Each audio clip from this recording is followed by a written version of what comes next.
مجھے بڑی خوشی ہوئی جب یہ جان کر کہ اس ادارے کا مقصد پاکستانیت کی ترویج ہے، اردو کی ترویج ہے۔ ابھی ذکر کیا عزیز نے انگریزی کے، ہم انگریزی کے دشمن نہیں ہیں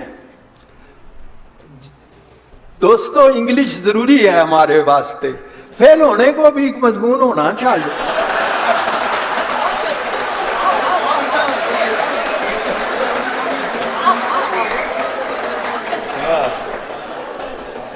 یاد رکھیے ساری انسانی تاریخ دیکھ لیجئے، کسی قوم نے کسی دوسری قوم کی زبان کے ذریعے کبھی ترقی نہیں کی۔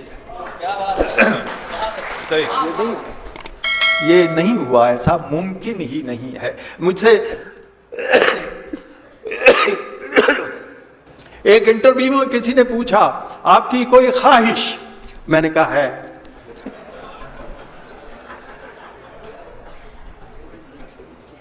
خواہش ایسا کہا اور لفظ تو نہیں ہے۔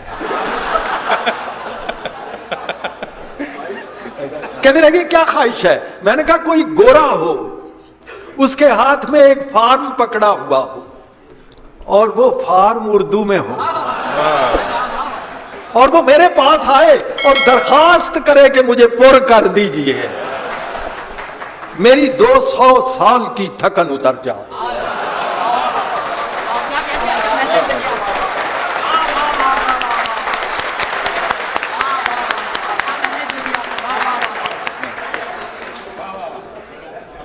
تو بہرحال پہلے چونکہ یہ یوم پاکستان کے حوالے سے ہے، 2-4 سنجیدہ شعر، میں ادھر بھی آؤں گا۔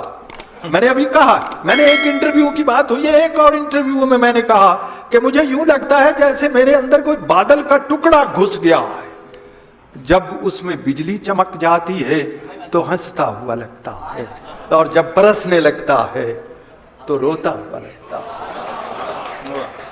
ابھی عزیز نے میرا شعر پڑھا، بڑے نمناک سے ہوتے ہیں انور کہے تیرے، کوئی دیوار گریا ہے تیرے اشعار کے پیچھے، کہا وہ ہے جسے نچوڑے تو اس میں سے آنسو ٹپکنے لگے۔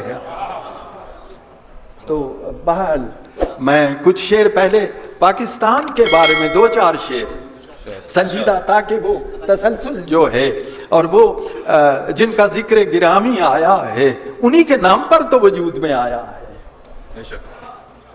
جس طرح کی ہیں یہ دیواریں یہ در جیسا بھی ہے، سر چھپانے کو میسر تو ہے گھر جیسا بھی ہے۔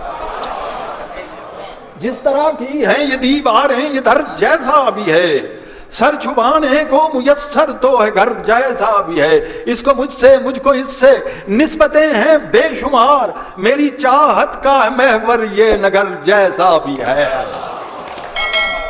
چل پڑا ہوں، یہ تحریک پاکستان، چل پڑا ہوں شوق بے پرواہ کو مرشد مان کر، راستہ پر پیچ ہے یا پر خطر جیسا بھی ہے، راستہ پر پیچ ہے یا پر خطر جیسا بھی ہے، سب گوارا ہے تھکن ساری دکھن ساری چبھن، ایک خوشبو کے لیے ہے یہ سفر جیسا بھی ہے، ایک خوشبو کے لیے ہے یہ سفر جیسا بھی ہے، وہ تو ہے مخصوص ایک تیری محبت کے لیے، تیرا انور باہنر یا بے ہنر جیسا